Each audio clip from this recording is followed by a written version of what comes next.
Bonjour tout le monde. Donc je vais essayer de faire un résumé de la thermodynamique. La partie 1, c'est-à-dire le premier principe de la thermodynamique et le second principe de la thermodynamique. La partie 2, ça sera sur les machines thermiques, les changements de phase et les fonctions thermodynamiques. Donc je vais commencer d'abord par définir, ça veut dire quoi le travail? Le travail, par définition, est égal à l'intégrale de moins P extérieur dV. Lorsqu'il s'agit d'une transformation réversible, on remplace, puisque transformation réversible, il y aura l'équilibre mécanique.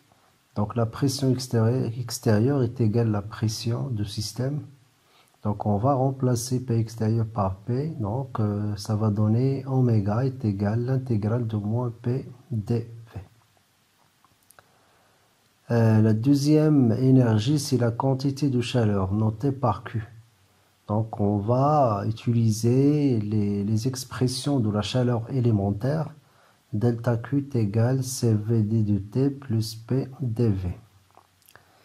Et la deuxième expression toujours de la chaleur élémentaire, delta Q est égal à Cp d de T moins V dP.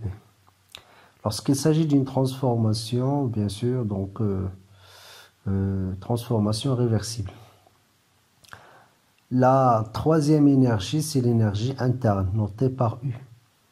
Donc l'expression intégrale delta U est égale d rho, ou bien delta de Q plus delta de oméga. Donc ça, c'est l'expression intégrale. Pour un gaz parfait, on peut calculer l'énergie interne d'après la première loi de Joule. Donc delta U est égal à CV delta T. CV, c'est grand C, c'est la capacité thermique. Indice V, ça veut dire la capacité thermique à volume constant, fois delta T, la variation de la température. Donc ça, c'est la première loi de Joule, c'est-à-dire l'énergie interne ne dépend que de la température. Et par la suite, l'enthalpie. L'enthalpie, par définition, H est égal à l'énergie interne plus le produit PV. Pour un gaz parfait, on peut utiliser ou bien travailler par la deuxième loi de Joule. L'enthalpie ne dépend que de la température. Donc, delta H est égal à Cp, c'est la capacité thermique à pression constante, fois delta T, la variation de volume. Et finalement, l'entropie S, notée par S, l'expression intégrale de l'entropie delta S est égale à SE, c'est l'entropie échangée, plus l'entropie créée. Lorsqu'il s'agit d'une transformation réversible, l'entropie créée est nulle. Donc, qu'est-ce qu'il reste? Il reste delta S est égal tout simplement l'entropie échangée. Par définition, d de S, l'expression différentielle de l'entropie, d de S est égal delta Q divisé par quoi? Par T. Et ça, c'est l'expression intégrale delta S. La variation de l'entropie est égale Q sur quoi? Sur T. On peut utiliser les expressions élémentaires de la chaleur. Donc, je dois diviser pour trouver l'expression différentielle de l'entropie. Je dois diviser l'expression différentielle, ou bien l'expression élémentaire de la chaleur par T. Donc, on va diviser la première et la deuxième par T. Ça va donner d de S. L'expression, ou bien la forme différentielle de l'entropie est égale à CV d de T sur T plus P sur T d de V. La même chose, la deuxième expression de la chaleur élémentaire, ça va nous donner la deuxième forme différentielle de l'entropie. D de S est égal à Cp d de T sur T, on va diviser par T, moins V sur T d de P. Voilà. Pour un gaz parfait, PV est égal à nRT. Donc, on peut écrire P sur T est égal à nR sur V. Donc, pourquoi? Pour la remplacer dans les deux expressions de l'entropie différentielle, donc P sur T et V sur T. Donc la même chose, V sur T est égal à NR sur P. Donc c'est toujours à partir de l'équation d'un gaz parfait, PV est égal à nRT. Donc on va essayer de remplacer donc, chacune dans ces deux expressions, ça va donner D de S est égal à CP, D de T sur T, moins NR dP sur P. Ça, c'est la forme différentielle. On peut trouver la forme intégrale. Elle se fait de quoi? D'intégrer. Ok, donc ici, vous avez CP constante, NR constante. Donc, il faut intégrer D de T sur T et la même chose D de P sur quoi? Sur P.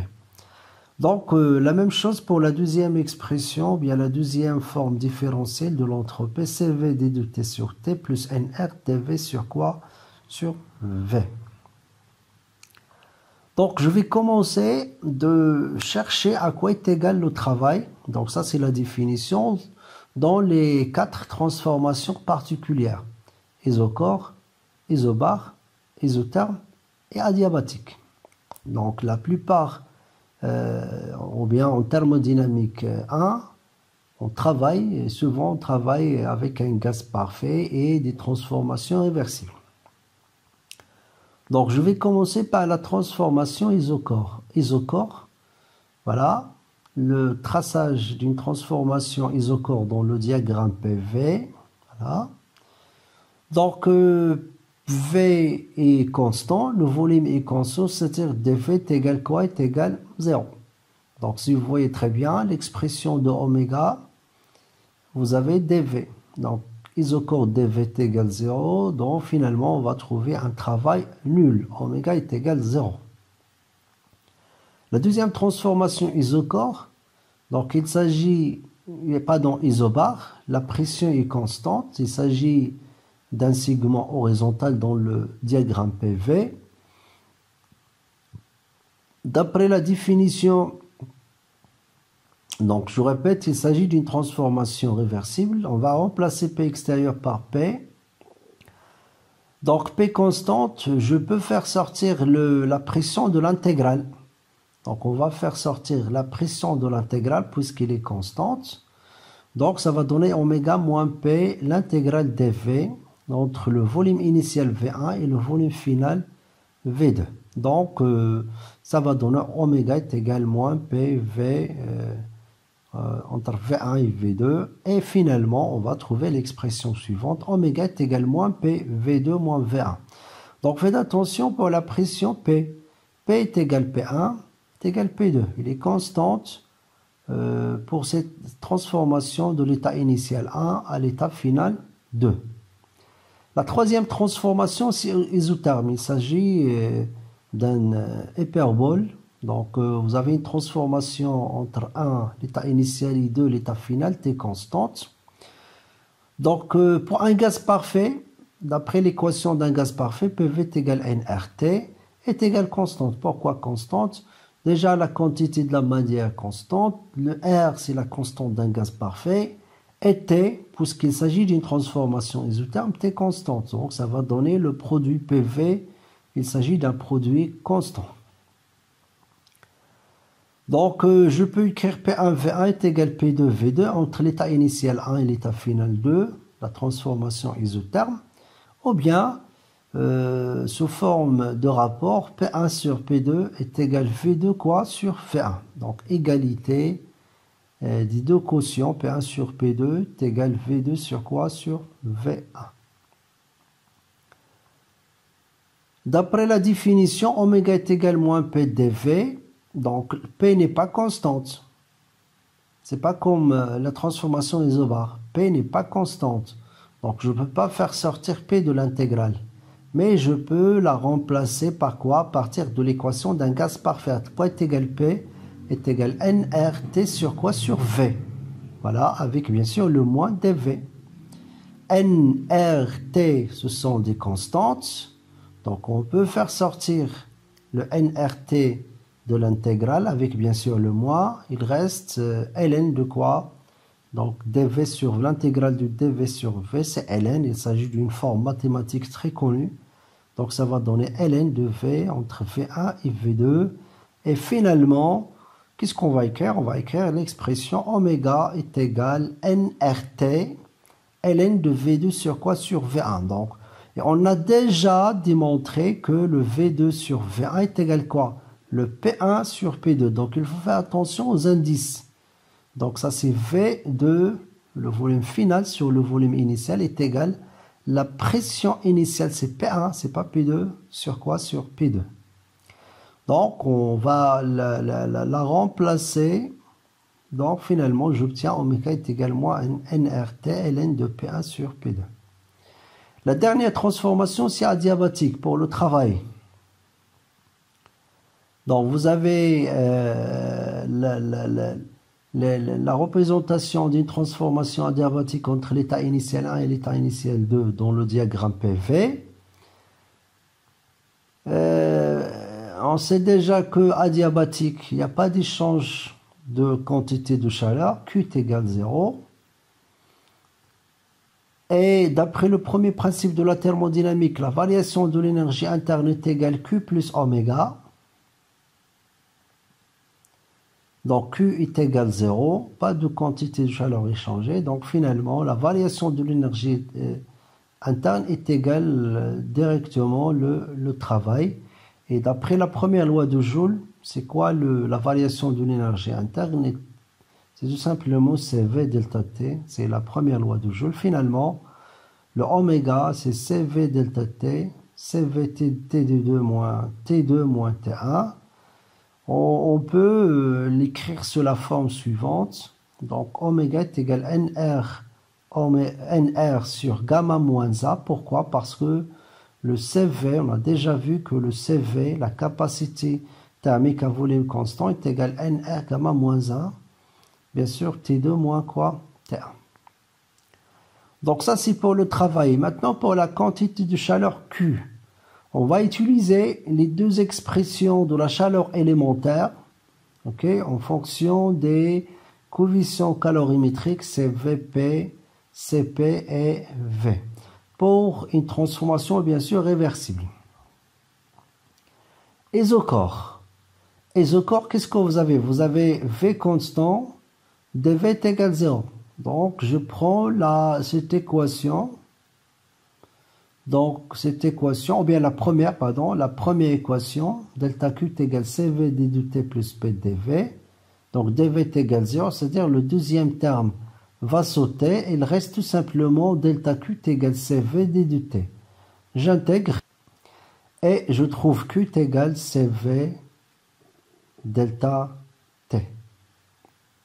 On peut ajouter par exemple Q indice quoi V, c'est-à-dire il s'agit d'une quantité de chaleur à volume, à volume comment? Constant. Vous pouvez trouver QV, c'est-à-dire à volume constant est égal CV delta T. Isobar. Isobar, qu'est-ce que vous avez? Vous avez P constante, D de P est égal 0. Donc maintenant on va prendre la deuxième expression. Donc ici, vous avez dP. dP est égal 0 puisqu'il s'agit d'une transformation isobar.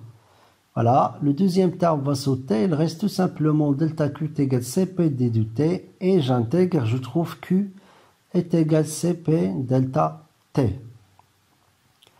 La transformation isotherme T constante. D'après la première loi de Joule, delta U est égal CV delta T. L'énergie interne ne dépend que de la température.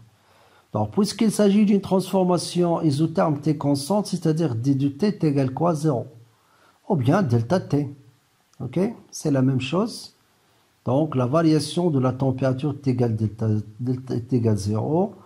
Donc, voilà. Ça veut dire que la variation de l'énergie interne est égale quoi? Est égale 0. Donc, et d'après le premier principe de la thermodynamique, delta U, c'est la somme algébrique de la quantité de chaleur plus le travail est égal 0.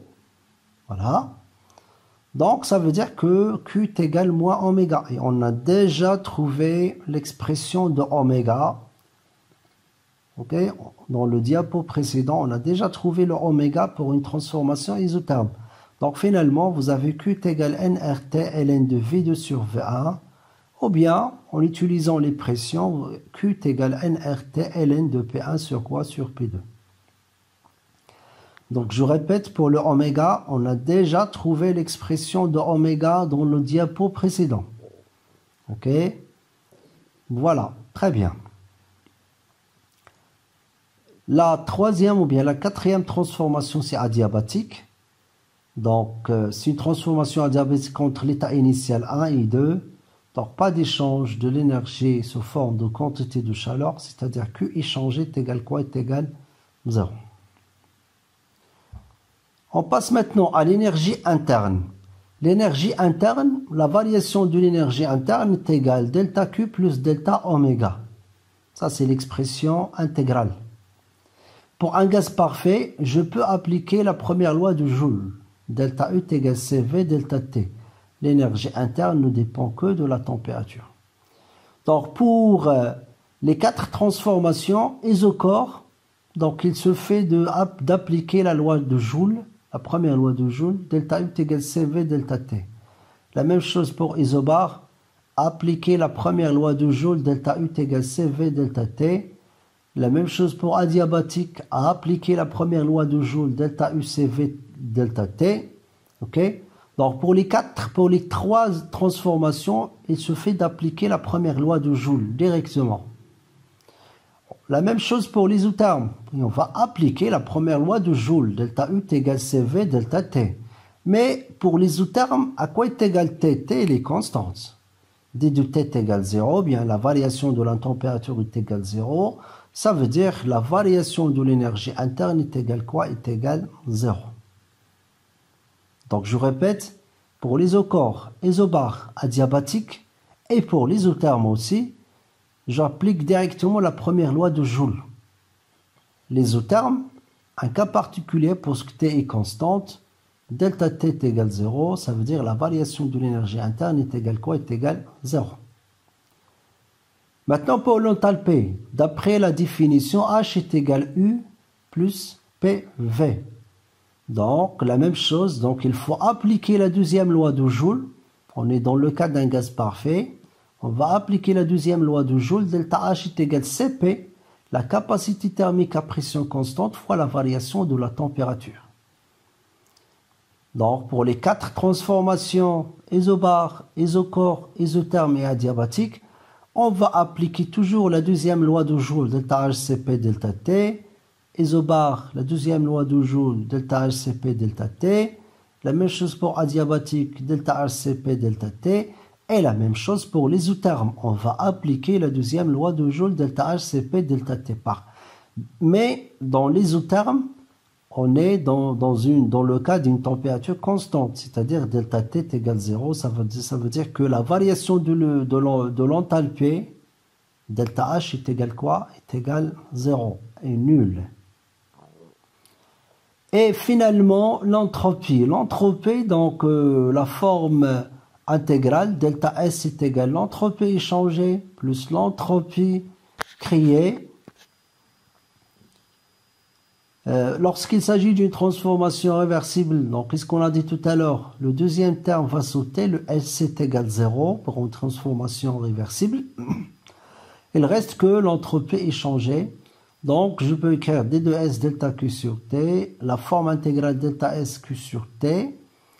Donc d'après les deux expressions de la chaleur élémentaire qu'on a fait tout à l'heure, je crois dans le premier diapo, on a trouvé que D2S, les deux expressions de la forme différentielle de l'entropie, D2S est égal Cp d de T sur T moins NRdP sur P, et D2S est égal Cv d de T sur T plus NRdV sur quoi? Sur V. La même chose, on va chercher l'expression de l'entropie pour les 4 transformations particulières. On va commencer par isochore. Isochore, vous avez V est égal constant. dV est égal quoi? Est égal 0. Donc, qu'est-ce qu'on va prendre? On va prendre la deuxième expression. Voilà. Donc, ça va donner quoi? Ça va donner, le deuxième terme va sauter, puisque vous avez la variation de volume est nulle. ça va donner d de S est égal CV d de T sur T. Donc il se fait de quoi? D'intégrer pour trouver la forme différentielle delta S CV, l'intégrale entre T1 et T2 d de T sur T. Donc je répète, pour les capacités volumiques, pardon, thermiques à volume constant, et la même chose, les capacités thermiques à pression constante, ce sont des constantes. Ok?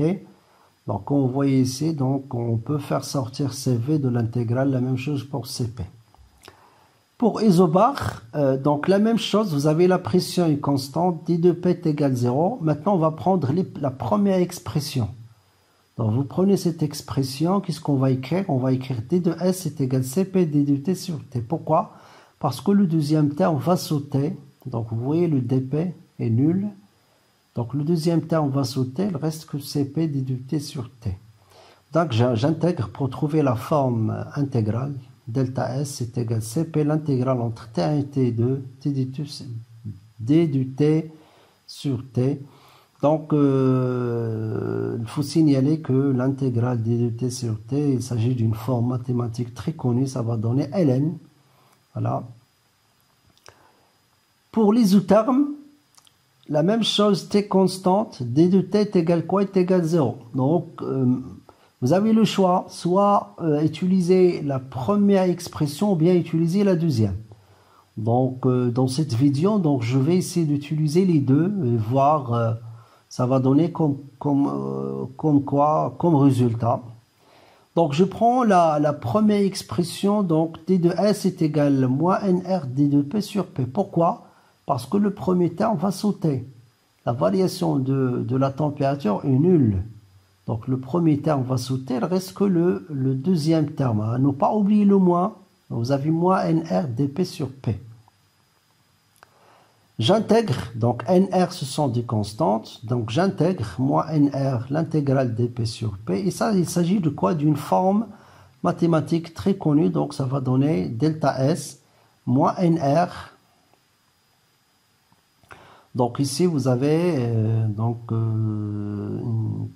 petite erreur, donc ça c'est delta S. Donc ça c'est delta S, voilà. Donc j'ai intégré, c'est-à-dire je passe de la forme différentielle à la forme intégrale. Ça c'est delta S est égal moins NR, l'intégrale d de P sur P. Donc ça va donner delta S moins NR ln de P2 sur P1. Si je prends maintenant la deuxième expression, donc toujours le premier terme va sauter, vous avez d de T, il reste le deuxième terme, c'est plus NR dV sur V. Donc j'intègre donc la même remarque de tout à l'heure. Donc ça c'est delta. Donc ça c'est delta, pardon.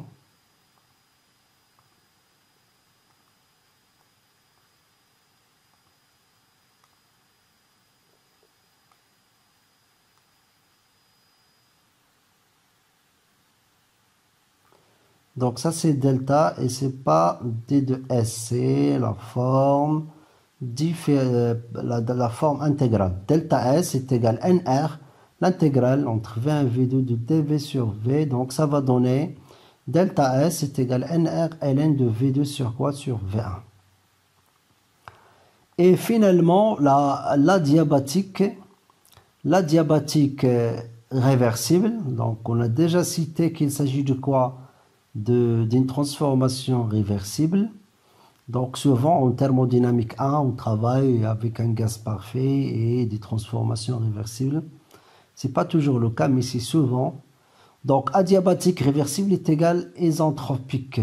Donc lorsqu'il s'agit d'une transformation adiabatique réversible, il s'agit de quoi? C'est l'équivalent de quoi? D'une transformation isentropique. Ça veut dire quoi isentropique? Ça veut dire S il est comment? Constante, ce qui va donner que la variation de l'entropie est égale quoi? 0. Pourquoi? Parce que S il s'agit d'une fonction d'état et la fonction d'état ne dépend que de l'état, que des états initial et final. Il ne dépend pas du chemin suivi. Et ça sera tout pour aujourd'hui.